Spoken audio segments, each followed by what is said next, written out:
Hey, as another year comes to a close, it's important to think about things that you're really grateful for. And car talk, too. Not only have we talked you through your loose heat shields, heated seats that won't heat, but we've given you the most important gift you could possibly receive in 2019. A good distraction. That's right, with all the awful things that are going on in the world, with all the crazy arguments and angry tweets and natural disasters, we've allowed you to, once a week, visit a world in which the worst thing that happens is your car goes,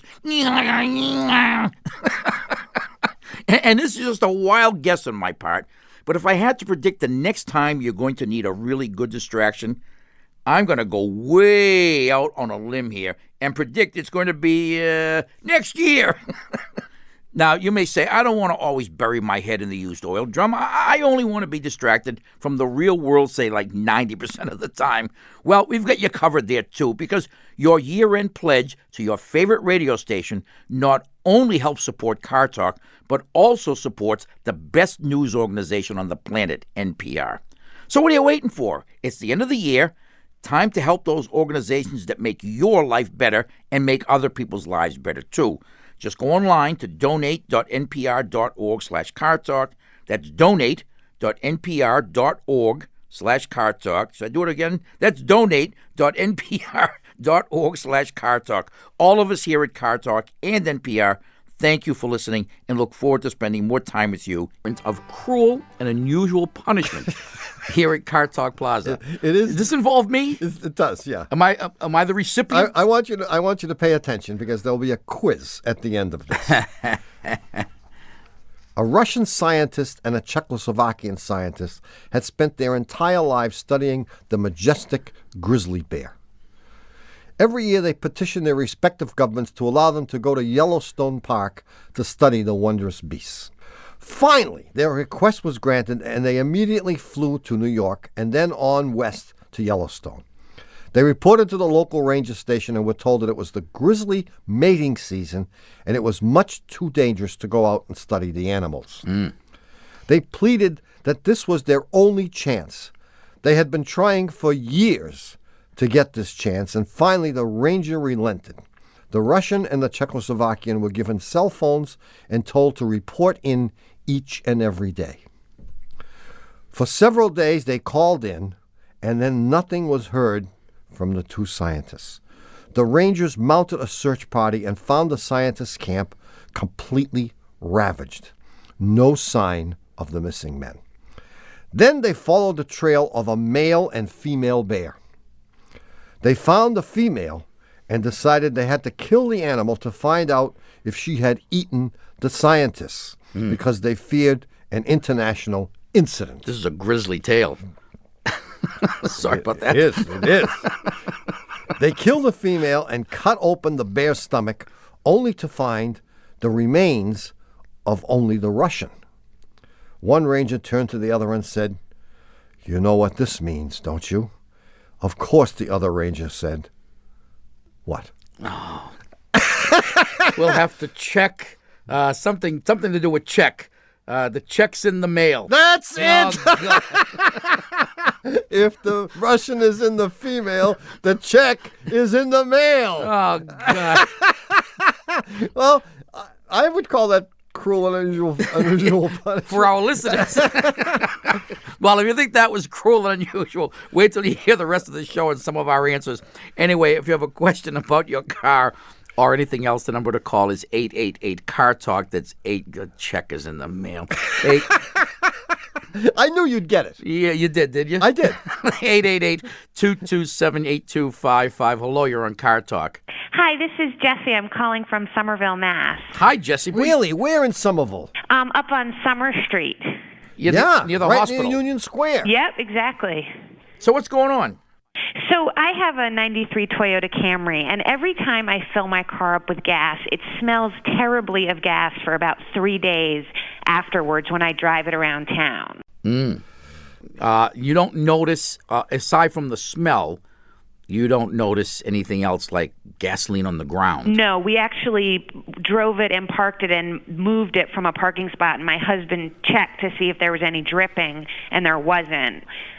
So we didn't notice any of that, and the smell seems to be coming from the trunk. Yeah. So if you open up the trunk, you get more of a gas smell. But even when you're just driving it, it smells very strongly of gas. Well, you have a hole in the tank. Hole. Yeah, I believe, and it's probably at the top of the tank. Okay. I was going to say it was in the filler tube. It could be that too. And gasoline is getting, that filler neck might pass through the trunk. And it would make sense. But I was going to ask the same question you're about to ask. Oh, I had no questions. You had no question? No, I just had answers. Oh.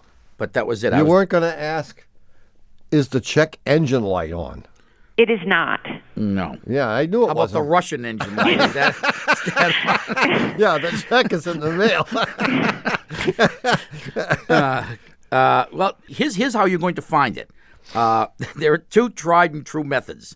One is the match method, which we don't recommend. don't recommend anymore. But you could Anymore. We used to recommend this method to everybody, but there was a funny. Never mind. Yeah, well, one of our guys is doing it. Lefty.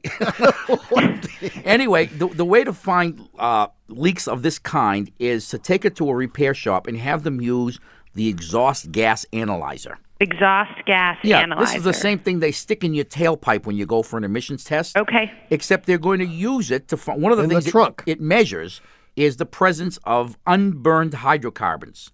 And there is no more unburned hydrocarbon than gasoline. Okay. So the machine will go crazy when it gets near the leak. Okay. And I think they're going to discover your car is the right age to need a gas tank. So should I, when I go to the repair station, how full should my gas tank be? Oh, I think you should fill it up. I think you want to give them the full experience. Okay. But when you take it in, be sure to stay outside the building because they may be using the match test. Thank you for See, that Jesse. advice. Good luck. Thanks so much. Bye-bye. Bye-bye. 1-888-CAR-TALK. That's 888-227-8255. Hello, you're on Car Talk. Hi, this is Rich. I live in Cape Coral, Florida, but I'm calling from Carthage, Missouri. Hi, Rich. Cape Coral, Florida, Carthage, Missouri. Yeah. What are you doing out there in Missouri? I drive 18-wheeler, and I'm currently delivering a load of frozen turkey wings. Really? Huh. Well, my question is about my 18-wheeler.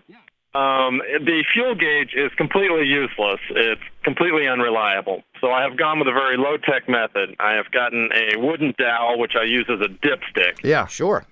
Now, the tanks on my 18-wheeler are cylinder-shaped, but they're on their sides, right? Right, we know. You got saddle tanks or whatever they call those things, right there. Precisely. Yeah. My question is, now when I stuck the dipstick in and I marked the level where the fuel is when the tank is completely full, happened to be 20 inches.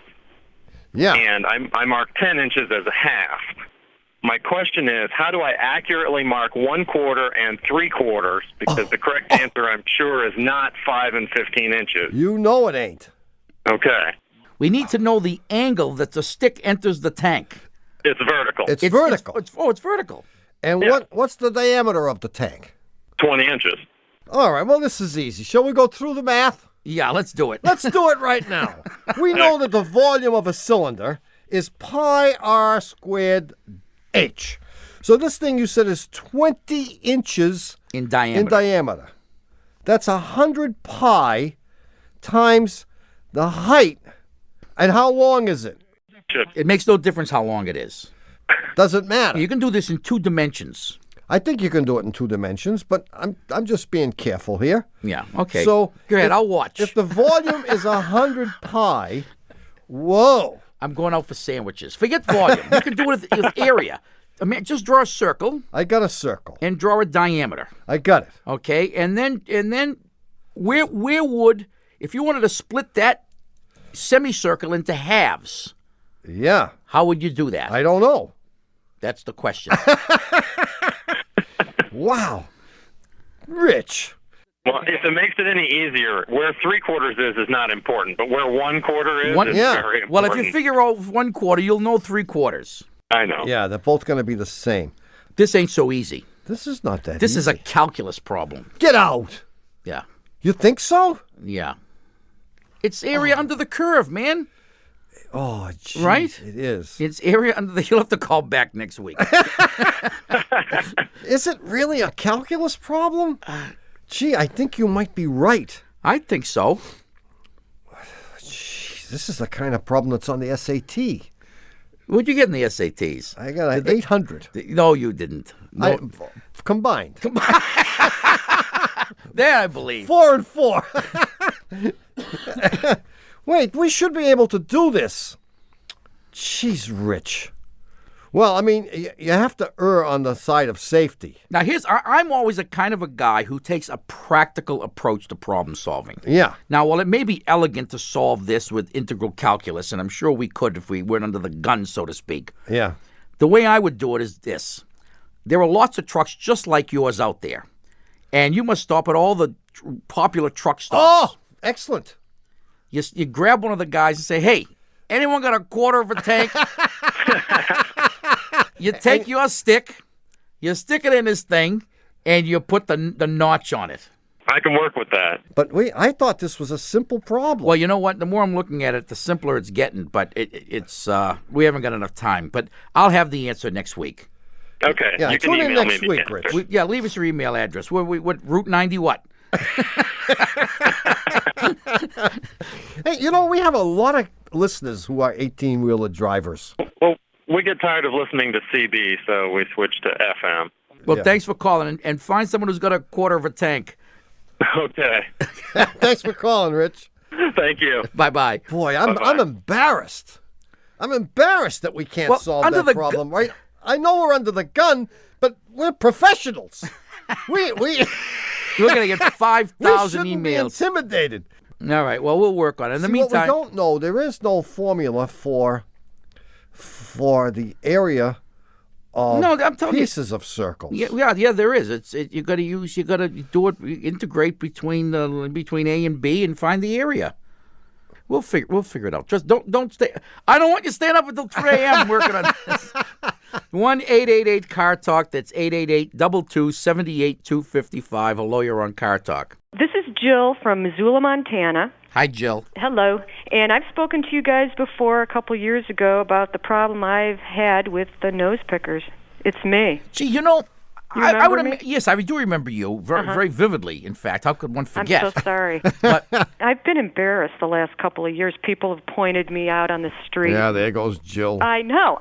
Like I have a problem. Anyway, this is my question. Yeah. I have an 84 Nissan Sentra. Yeah. And I've been hearing this piece of advice from men, because they're the ones that give out the advice on cars. unsolicited advice, Yeah. right? Yeah, well, this is it. And I don't know. I drive to work and the store, and I don't take long trips with this car. The answer But- is yes, by the way. Yeah. I know you I have know you're to, going to you say have that to no do matter it. what the You have to question do it no matter what it costs, I because know. that's the way it is. Yeah, well, And if you don't do it, you're going to wreck the engine. You But are. Go ahead, ask the okay, question anyway. so whenever I do take it out on the highway, which is rare, and this person is with me, every single time he says to me, well, you should take the car out on the highway more often to blow that stuff out. And I'm like, what? What's the deal? And what is this stuff? Well, you should tell him to take his handkerchief out more often and blow that stuff out. I know. I don't get it. I mean, my car runs okay, and then, it's like after we've been on the highway and we're back in town, it's like, see how much better it is? Like, I don't notice a bit of difference. What's the scoop? You're right. There are many, many men. Yes. Who You have, admit it. Oh, they have this theory about blowing that stuff out. They do. Yeah, I noticed. Yeah. And I mean, and their theory is it extends beyond just taking it out on the highway. Mm-hmm. If the car isn't running right, Yeah. one of the ways to get it to run right is to rev it up. Right. It is the equivalent of banging on your television set Oh, when it doesn't work right. Yeah. that didn't And even cross plus my the fact that it's required not just to keep the engine running well, but to satisfy most males' need to drive fast. So one way Yeah. to explain it to your girlfriend or spouse is that we've got to go out and drive the thing at high speed. Yeah. And what you're doing is To blow you're it out. blowing out the carbon. You gotta usually they're saying you gotta blow out that carbon. And the truth is, it does have some basis in fact, because back in the old days, when carburetors, when engines had carburetors, and those carburetors basically consisted of a hunk of metal with a hole drilled in it so that gas could drip out at some rate that was unimportant and unrelated to what the throttle was doing, then carbon used to build up on vital engine components. Are you sure? Oh, yeah. Sure. We are sure of this. This Okay. person, now see, this person Yes. is either over 50 No, or the person from whom he learned it is over 50. or he learned it from his daddy. That's right. Oh, yeah. That sounds more like And doesn't Sounds really more know. like it. It's like a lot of other things. You don't really know the why. You just know the what? what. Yeah, Exactly. This is what you do. It's sort of handed down. How come women don't hear that from their dad? Oh, they do. Honey, you got to get out on the freeway and blow it out. Nobody's had that conversation with Your me. father never told you that? No, I'm sure of it. He did not. He didn't. Well, see, you may have heard it, but my guess is that it went in one ear and out the other because you didn't. Because when he said you're going to blow it out, you said, I'll go blow it out. You old geezer. Yeah. Wow. I don't know. Yeah. Well, I mean, and there, as we say, there is some basis for this. Even now, it is possible for some cars to build up carbon, and it would not be completely outrageous to think that you ought to take it out once in a while and blow out the carbon. But you never notice really a difference. Well, you right? might. If the car were Sure. running badly, you might notice a difference. But if it were already running well, Then how would I'll you give you an notice? example. Right. When I get up in the morning, I look in the mirror. Uh-oh. Now that takes courage. Don't Right? you hate that? I hate that. I hate that. I hate that too, but if there's nothing you can do to improve it, I mean, why bother? Now, if someone said to you, Yeah. you, know, You if should comb your know, hair. If you combed your hair, And I say, it would be a lot less frightening. why bother? That's right. Whereas I get up in the morning and I look in the mirror and it's just about perfect. I comb my hair and I don't see a lot of difference because, I mean, Adonis would be jealous of my bronze body. How do you do it? It's a diet of cappuccino and jelly donuts. You're so lucky. I know it. Oh, boy. Well, Okay. you've helped me once again. I'm sure. Jill, it's been a pleasure talking to you. Okay. Just like the last time. Well, you hope so. See you later. Okay, bye-bye. Bye-bye. Oh, boy. All right, look, I have good news for you, Tommy. As a holiday gift to you, my older, wiser, and more dissipated brother, I am not going to ask if you remember last week's puzzler. You're not? What's the catch? Well, the puzzle's off this week, so no one has to remember the puzzler. Another cheap gift from my brother. We'll be back in a minute. Your body on my frame, I like how it feels. One hand on my key, one palm on my wheel. You shift into first and it doesn't take long. Your love hit the gas and I knew I was gone. I wanna drive. And even though our kids petition the courts to change their names to something more innocuous like Corleone whenever they hear us say it, this is NPR. Support for the Car Talk podcast and the following message come from Colette Travel. On their small group explorations tours, you'll go deeper into a destination with an average of 15 travelers. Stay in a Tuscan villa or embark on an African safari. Combined with Colette's industry-leading tour managers, authentic cuisine, and 102 years of guided travel expertise, you can trust that the perfect travel experience is here for you. Visit Colette.com or call 855-212-2045. Support for this podcast and the following message come from the Walton Family Foundation, where opportunity takes root. More information is available at waltonfamilyfoundation.org. Did you get a smart speaker for a gift over the holidays? Well, consider it the gift that keeps on giving, right? Because it can help you keep up with the news. Just say play NPR to hear your local NPR station and all your favorite NPR shows as well. Hi, we're we're back. You're listening to Car Talk with us, Click and Clack, the Tappert Brothers, and we're here to talk about cars, car repair, and not the answer to last week's puzzler. But I spent all week working on it. Oh, you did my foot. I did. The puzzler has the week off, doesn't it? Yes, the puzzler has gone home for the holidays. There is home for the puzzler anyway. Well, on top of the commode in my hall bathroom. Anyway, this means you've got some extra time to work on the current puzzler, which you can find at our website, cartalk.com. And if you have a question about your car, you can call us right now at 888-CAR-TALK. That's 1-888-227-8255. Hello, you're on Car Talk. Hi, this is Allie calling from Fairbanks, Alaska. Allie? Yes. I have a tail light and brake light out on the passenger side of my 88 Volkswagen Vanagon. Mm-hmm. And I think the problem is that I need to replace the relay. I put a stronger headlight in the front, and I first blew out the switch, and after replacing that, realized I probably damaged the relay.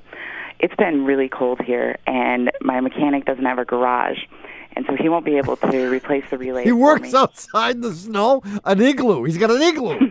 So your tail and brake light? Yes, on the passenger on one side don't work. Right. And this happened after you did what? Put a stronger headlight in the front. Apparently Volkswagens are notorious for having weak headlights, and if you put a stronger one in without doing something to the relay, it just blows the whole thing. Well, if that were the case and you blew the relay, then the headlight wouldn't work. Okay, the headlights work. I have to twist wires together to get them to come on. What wires? The hot wire with the various wires for the headlights, taillights. And these wires are like hanging down from the dashboard? Yes. I love it. Who did that? That was me. Oh, that didn't come from the factory. No, I actually put a toggle switch in for a while, but it apparently wasn't the right voltage because I had. How many caribou did you hit before you decided to change these headlights? And I know where your problem is already. The problem is under the dash. Oh no, it's not. Oh yeah. No, because you got one wire going from the front of the car to the back of the car, and then it splits. Not in this car. No. You think there's a separate wire for the left side and another one for the right side? Mm-hmm. You know that for a fact? I do. Oh. Yeah. There's a separate harness, and when you ripped out those wires into the dash to put would make sense to get the headlights to work. You caused this problem as well. Yeah, but now the headlights come on at least. Well, what do you want? I mean, it's unlikely there's going to be anyone behind you. Well, except it is. I mean, you're in Fairbanks. For goodness sake. And you do have one tail light. I mean, what the heck do you want? Well, the cops want me to have two. Yeah, I don't blame them. I don't blame them. Pulled over again. But you might have to seek out a shop with some rudimentary test equipment, because I'm convinced that you caused this problem, or whoever ripped out these wires. That was her. Because yeah, it was me. It was you? Yeah. Because, you had a lot of courage to do that. Because when you turn on the headlights, you also energize the taillights. Well, you're supposed to energize the taillights. Okay. And someplace there's a wire disconnected. Yeah, and you did it. Okay, so how do I find it? If you crawl underneath there, it might be just obvious. Yeah, here's what you need. You don't have like a wiring diagram. No. Yeah, I do actually. You do? I've got the schematics for it. If you have a wiring diagram, you can find out where the wires go and what colors they are. Assuming you're not colorblind. Winter has just begun. You've got months to figure this out. It was negative 47 last weekend. Oh, really? Was it really? Yeah. Oh, man. And what do you do when it's negative 47? I leave my car running for days on end because I'm afraid to turn it off. Why don't you have like a heater or something? I do. Not good enough. I have a block heater, an oil pan heater, a battery blanket, and a flamethrower. And it's not enough, huh? Well, for most cars, yes, but for a Volkswagen, no. Oh, Jeez. man. All right. Well, we wish you all the best, Allie. So your best suggestion is to crawl under and see if I can easily identify. No, you disconnected this wire. The problem is under the dash, and armed with your wiring diagram, you're going to find exactly the wire you disconnected, and you're going to get. And I suspect you disconnected two wires. Okay.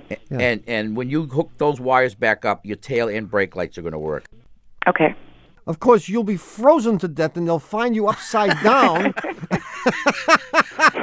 But It's been good. Maybe you'll find the wire beforehand. Good luck, Allie. Thanks a lot. Wow. Thanks for your call. Bye. Hey, do you know what time it is now? Time to wake Bugsy from his pre-winter hibernation? No. It's time to play Stump the Chumps.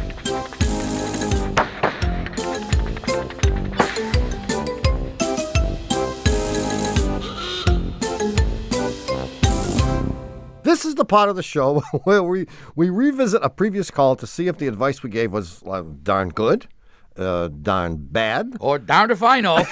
So who's our lucky contestant this week? Today's contestant is Marc from Exeter, New Hampshire. You may remember Marc. He bought himself an 86 Peugeot. Oh, I remember this guy. He's from New Hampshire, so he's a little wacko. Yeah. That goes without saying. Anyway, surprise, surprise, Marc actually had some trouble with this fine piece of French machinery, so we took it to his local mechanic and found out that he had a cracked head. Who had the cracked head, Marc or the Peugeot? Both. But the car also had a cracked head. It turned out the cracked head wasn't Marc's biggest problem. No? Listen to this. Must be time for the flashback. Don't forget to fasten your seatbelt. Go ahead and get this part because I know I can get it in 3 days. Has he taken it apart already? Yes, he has. Oh, you're done for. Oh, and to make it worse, I've already given him a lot of money to. Oh! Oh, you knucklehead. Well, suffice it to say, Marc with a C, that you have violated all of the rules. I mean, every one. First of all, rule number 1, never, ever, ever buy a Peugeot. Rule number 2, obviously. Well, there's a job that's never going to get done. Yeah, when he called us, Marc had already been waiting for 6 weeks, and the mechanic hadn't even gotten a replacement head yet.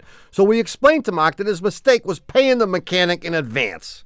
Apparently. Anyway, we told Marc that he had to go in and get tough with this guy, demand that he finish the job, or else. Or else what? No more boat payments for a year? Well, let's ask Marc how it went. Marc, are you there? Hi, guys. How are you? Hey, how are you? All right, look, before you play Stump the Chumps, we have to debrief you. Okay. Unless you're wearing boxers, then we'll deboxer you. Do you attest, Marc, with a C, that you have not been offered cash or prizes by anyone on our staff or the Peugeot Car Club of America in exchange for making us look good today on Stump the Chumps? That's correct. I have not received anything. All right, in which case, how did it go? What happened? Have you got the car back yet? Well, there's a story.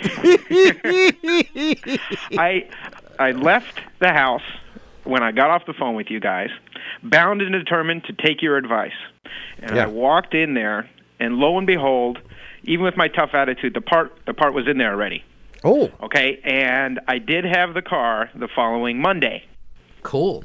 So. But there's a but. I can feel it coming. There's a big one.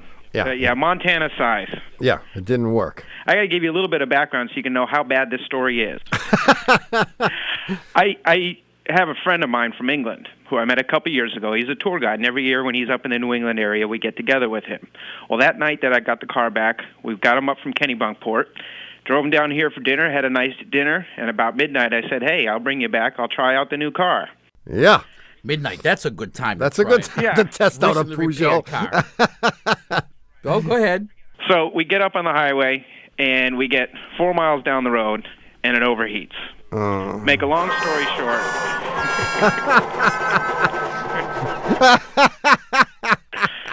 Yeah, make a long story short, by 4:30 in the morning, I finally get home with my car at a big truck stop, and I go to the mechanic the next day, and now I'm really going to be tough. Yeah. And I said, the car's dead. I had exactly 20 miles on the car from when I left motoring the shop. pleasure, yeah. Yeah. Now, I paid $1,500 all told for the work to be done and get the car on the road. Ooh. Yeah, which mile per mile is a few flights around the world on the Concorde. Yeah. Oh, boy. And I went in there, and I guess there's a little gear that's in the distributor cap that was stripped, and my pistons were up. It was firing one off, and that was what overheated it. Blew the rods, blew the crank, got the estimate for another 27 hours of labor and close to $2,000 to get the car running again. He charged you for this? No, he didn't. He was going to. Well, that's what he wanted to do. And I said, I got to think about this. Well, but wait a minute. I mean, he can't charge you for this. He did it. Well. No, I don't know. But let's go back. I can't remember. When you brought the car into him originally, what was wrong with it? it needed a new camshaft. Well, it sounds to me like he put the camshaft in wrong. Okay, he showed me this little gear thing. Yeah. The teeth were all chewed up, and having the cam set wrong will do that. No, if the teeth are all chewed up, it may have been the wrong cam with the No, wrong it's a brand gear new on it. cam that we got before I brought it to the mechanic. Oh, so he didn't get the cam. No, we made sure. Yeah. This is a mess. It's a mess. It's a mess. Yeah. You need a fire, man. You know what you need? Tow it to Montreal. So I'm back driving my 72 beat-up Le Mans. Oh, brother. I don't know. I mean, I guess you have to really cut your losses. Well, here's my advice. I wouldn't cut your losses yet. I would try to find a good used motor and tell this guy that you would like him because you think he may be blameworthy for at least part of it. If nothing else, not test driving it enough to have it blow up on him. And you would like him to, you'll buy the motor and he'll install it for free. I tell you, I had fun in those 20 miles that I got, though. We're happy.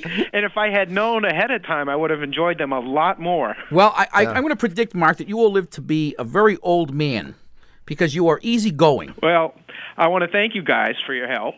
And I'm going to, just to help you out a little bit more, no one in the world would want, I mean, here you have a Peugeot that not only doesn't run, but is basically in pieces, right?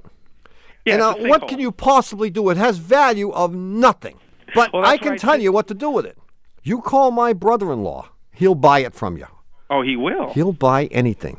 Oh. Yeah. Stay on after. And he loves Peugeots. Oh, that's good. We'll give you his number. He's Yeah. out of the Okay. country right now, but he's Well, you call it out of the country? Out of circulation, yes. he's actually out of the galaxy. But when he returns, he'll call you. Yeah.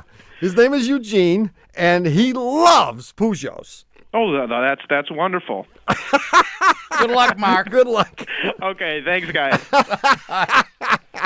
Yeah, he never spoke to me anyway, so what the heck? No, I mean, no loss. What have I got to lose? 1-888-CAR-TALK. That's 888-227-8255. Hello, you're on Car Talk. Hi, this is Lauren from Bar Harbor, Maine. Bar Harbor. One of my favorite places. It is. It's my favorite place too. No, I happen to love Acadia National Seashore Park, and I wish I could tell the story, but I can't. No, I can't. No. No. Anyway, Lauren, what's up? I have a 97 Subaru Legacy wagon, like everyone else in Maine. And my boyfriend drove it down the Mount Washington Auto Road with the emergency brake on. What a dope. So, Your ex-boyfriend, you mean? oh yeah, but my second question was whether or not I should break up with him.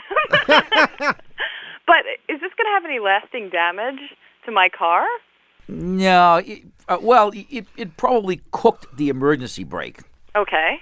How long a ride was this? It's about 9 miles or something, I think. I don't even know how he would have done that if the emergency brake works. Oh. Well, I bet it wasn't on all the way. Okay, so the problem is that I keep a little silk flower on the dashboard that blocks, like, the odometer. And blocks that little light that says brake. Right, so he didn't know that it was on because I drove it up and put the brake Yeah, but on. if it had really, as Tommy says, if it had been on in full force, Uh-huh.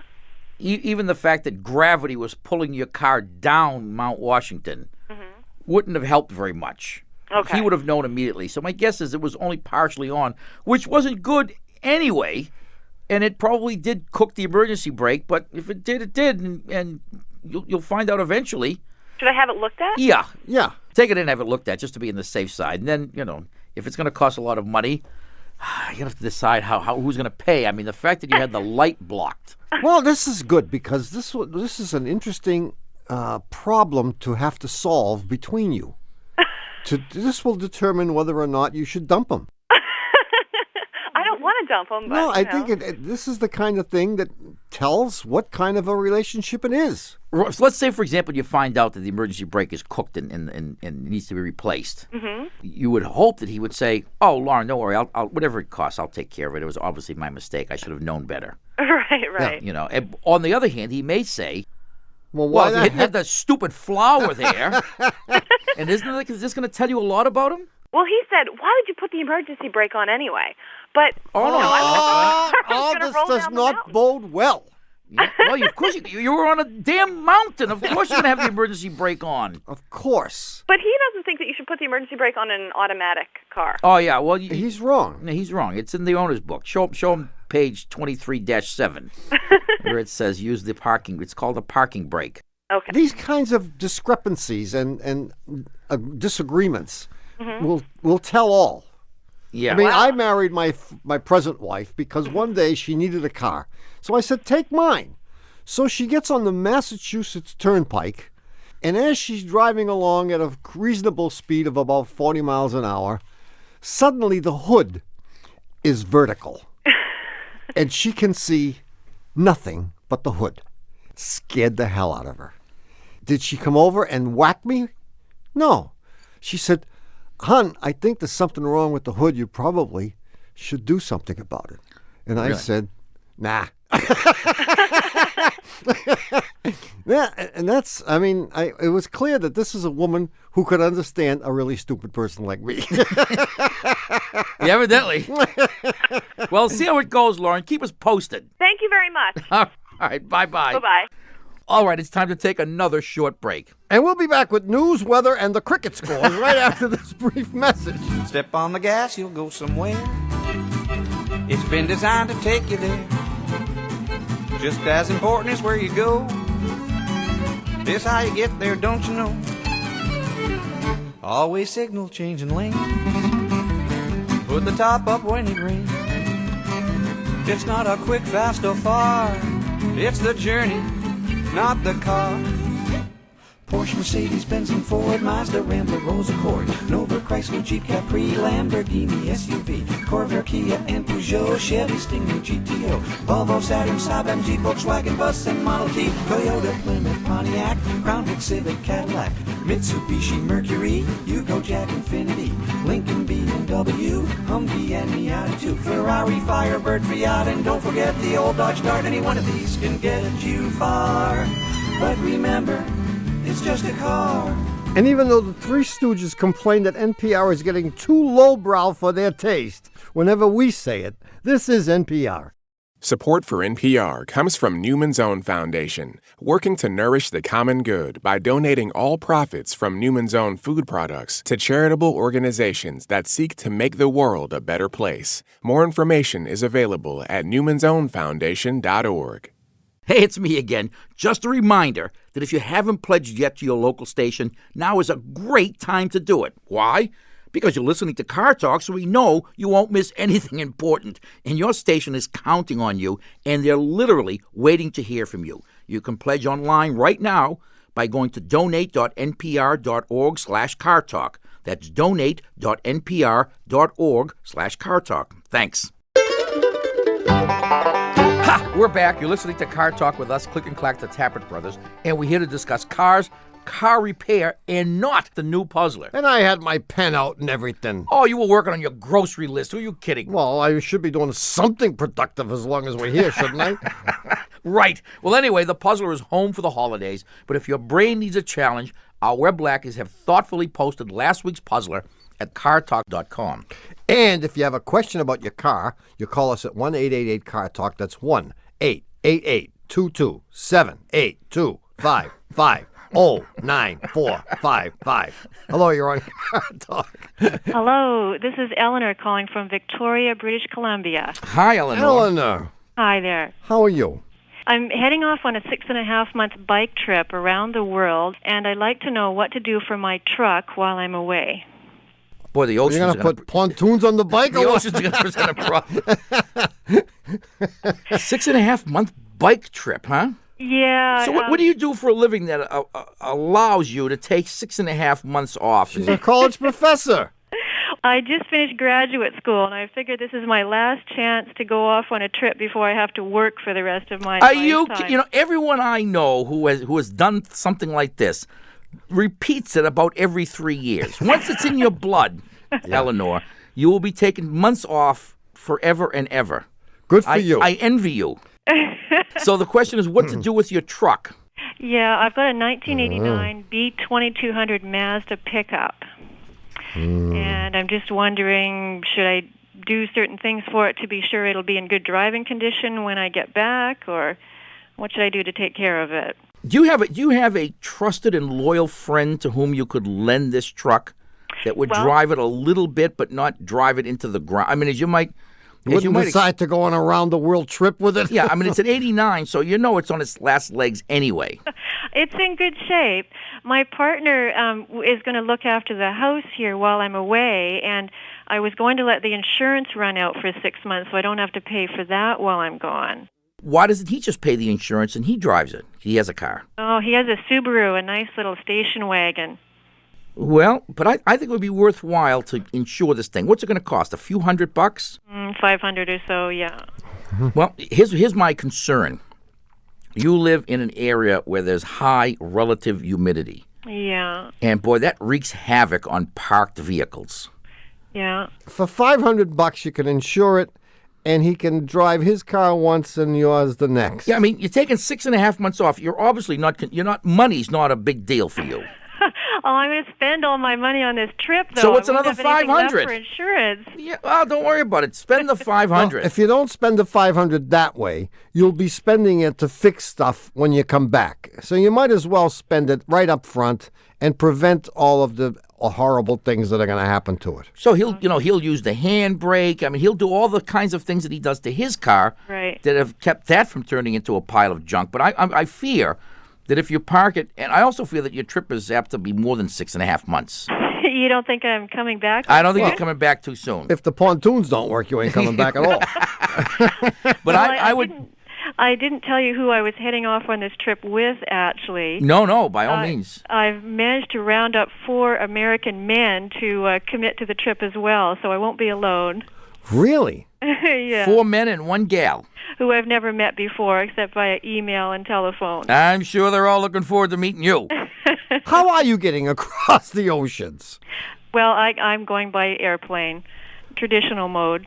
Traditional mode. So you are going to bicycle every place it's possible to bicycle? Yeah, flying to Auckland, New Zealand first, and then from there over to Vietnam, and then we'll be on land for a while. And really? And then wait a minute. From Vietnam, you're going to go all the way across Asia, Eastern Europe, and end up like in Spain? Yeah, we'll eventually end up in Ireland, actually, and fly home from Ireland. But all of that stuff between Vietnam and Ireland, except for that last leap there, is bicycling. Well, there'll be one plane flight at least from Bangkok to Istanbul, but in between we'll be cycling. Oh, wait a minute. That's a long way, Bangkok to Istanbul, if you don't mind my saying. Well, I mean, that's a little... Yeah, this hardly qualifies. Wait a minute. Hardly around the world. Yeah, it sounds like you're hitting all the tourist spots to me. How much time are you spending in Nice? Yeah, wait a minute. Bangkok to Istanbul is about 4,000 miles. More. Well, we can't take a whole year, so we have to pack a lot in. Oh, it's like 10,000 miles. Oh, yeah, it's like more than half the distance. Half the distance. Well, we're still doing about 12,000 kilometers, so I figure that's Oh, sure, now throw it into kilometers. Yeah, you're down to 8,000 miles. 7. You can do that in a long weekend.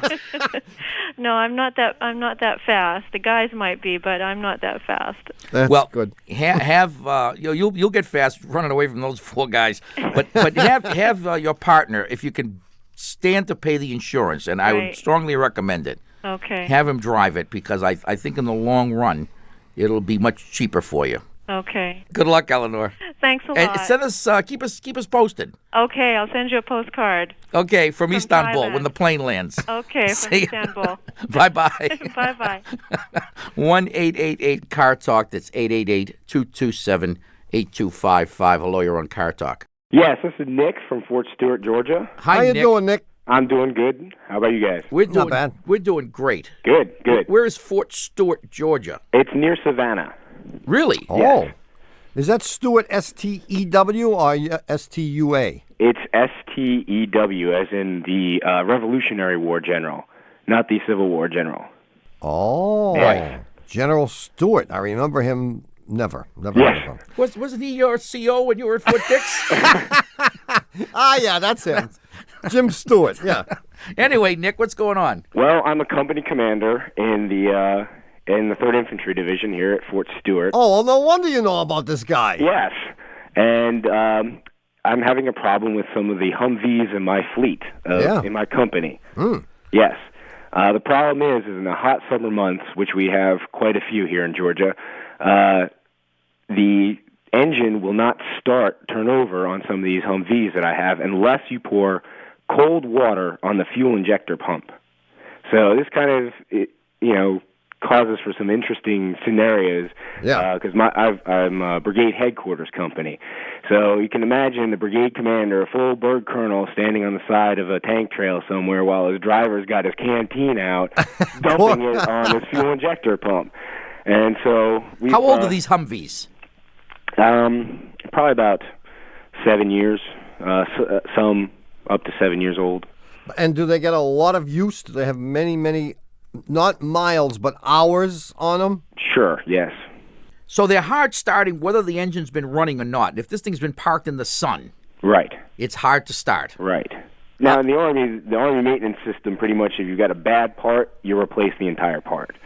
And so we've done that with a lot of these Humvees, and for a while we were getting the same problem. So we thought it was a bad batch of fuel injector pumps somewhere along the line, and the way we approached it, well, if we keep ordering enough and replacing enough fuel injector pumps, we'll eventually get a good lot number from them. Yeah. So I'm hoping that we've worked through this bad lot number of fuel injector pumps so that the problem won't exist. But my big question was, why was this happening? And when you got the new ones, you said they did the same thing, but also when you poured cold water on them, they worked? Right. Mm-hmm. Where is that? I mean, I'm sure my brother has worked on a lot of these Humvees. Huh? Where is this fuel pump? It's pretty much you open up the hood, and it's center of the engine. Oh, it's under the hood. It's under the hood, right. Well, the real question is, will we be able to buy any of these packed in Cosmoline in a few years? 20 years from now? I really don't know what they do with those companies. Well, see, I know when we were kids, there were all these stories about people buying, Army surplus Jeeps. Mm-hmm. Yeah, for $25. I think 50 by the time I was of age. And they were packed in Cosmoline, except, of course, for the tires, which were wrapped in papyrus. No, I think it was wax paper. Wax paper. Craft paper. Yeah. Jeez. Cold water, huh? Yes. Cold water. Man. Now, the only thought that I could think of is that somewhere in there's some kind of electrical connection that runs the fuel injector pump. Sure. And by pouring the water on it, you're cooling it down and it shrinks. Yeah, boy, that sounds good to me, Nick. Okay. Yeah, well, that's good. I like that. So this pump must have some kind of an electric pre-pump in it that sucks the fuel from the tank and delivers it to the injector pump. Are there two pumps? Do you know? I couldn't even begin to tell Isn't it great to talk to experts? Wait. What color are these vehicles? They can. Oh, I should have known that. Man. I like his theory better than anything we could come up with. Because we haven't come up with anything. We don't have. That's what I'm saying. Okay. Man. Well, when you shut the thing off, how do these shut off? There's a fuel cutoff, and the fuel cutoff is going to be right in the injector pump, and that's what's happening. That fuel cutoff is not turning on. It's not releasing until you pour cold water on them. Oh. That's my guess, and it indeed is. Okay. A guess. But try a CO2 extinguisher next time. It'll be faster. Faster than cold water? Good, yeah. Okay. Good luck, Nick. I'm glad we can help you, Nick. Right. Take care. Thanks. 1-888-CAR-TALK or 1-888-227-8255. Hello, you're on Car Talk. Yes, my name is Mary Jo, and I'm calling from Charleston, South Carolina. Hi, Mary Charleston. Jo. Hey, how are you? Oh, we're great. Pretty good. Well, I need some help. Mm-hmm. I'm in a little bit of a dispute with my husband. I have a problem with the glass on my car, the windshield. Yeah. For the last 6 months, it's been very difficult to see out of it when the sun is shining on it. Yeah. It looks like there's glitter Yeah. and a haze. Yeah. I'm going to tell you how old your car is. Your car is a 93 Japanese car. Yes. How'd you know? Is it 93? Yeah, it is. Oh, man. And is it Japanese, too? Yes. It is. I wish I knew what was wrong with the glass now. Yeah, seriously. No, what is it? A 93 what? It's a 93 Acura. Is that Japanese? At least they tell me it is. And I'm going to give you more information. Okay, I'm listening. You do a lot of highway driving. Yes. Oh, man, are we smoking here or what? What are we smoking? You're smoking something, man. Okay, I'm going to even guess now. I'm so hot. I'm going to guess the color of the car. Oh, okay. It's red. No, black. It's red. Oh, my God. All right. Wait a minute. I'm going to tell you if it's two-door or four-door. Okay, I'm going to tell you what station the radio is set at. No. All right. I'm quitting. I'm doing too good. Yeah. I'm quitting. That's it. I'm impressed, though. You're impressed. Yeah, I mean, the law of averages is definitely ready to bite you in the butt. Well, then there's hope. That means that you can maybe help me with this problem. Well, why are you having a conflict with your husband on this? Is he denying that it's true? Well, because he rarely drives a car, and the few times he has, he doesn't see the problem. So he just tells me, would you clean the stupid glass? Well, I'm going to tell you how long you've been married. Oh, okay, yeah, go ahead. I would say you've been married fewer than 5 years. Wrong. Sure, did I get anything when I was right 100 times? Well, you should have learned then by now that there are lots of things that men don't see. In fact, there are only a few things that men do see. that could be true. You're right. Yeah. You need a new windshield. Well, Mark, now how am I going to explain the insurance company? You don't have to. I don't. No. No, I think, well, I don't know. I had an incident, beach sand got on my windshield because I was in the vicinity of the ocean and there was a storm. Mm-hmm. And it blew around a lot of sand. And without knowing it, I turned on the windshield wipers. And in doing so, roughed up the windshield. Just enough so that at night, and if it were raining, and if headlights were shining in the windshield, yes, exactly. I couldn't see very well. And I called the local glass company asking how much it was to replace the windshield. Mm-hmm. This is in my home state of Massachusetts, and I don't know what you South Carolinians have for insurance coverage, but the fellow told me the window need not be broken to qualify for a replacement. Oh, really? I mean, think of it. Would the insurance company want you to drive around the car where you couldn't see? Well, in South Carolina, they have something similar, but I thought it had to have damage. Well, that can be arranged. That's what they said at work. They said, we'll go and hit it with a rock Well, for the you. thing is that what you have there is damage. The outside surface is pitted. And the truth is, even if you have to pay for it, buy a new one. Okay. And I don't care what your husband says. Yeah, tell him me to call neither. me. If he doesn't like this answer, tell him to call me personally. My number is 888. I'll have him call you. Okay. Good luck, Mary Jo. Thank you See very you, much. Mary I Jo. appreciate it. Bye-bye.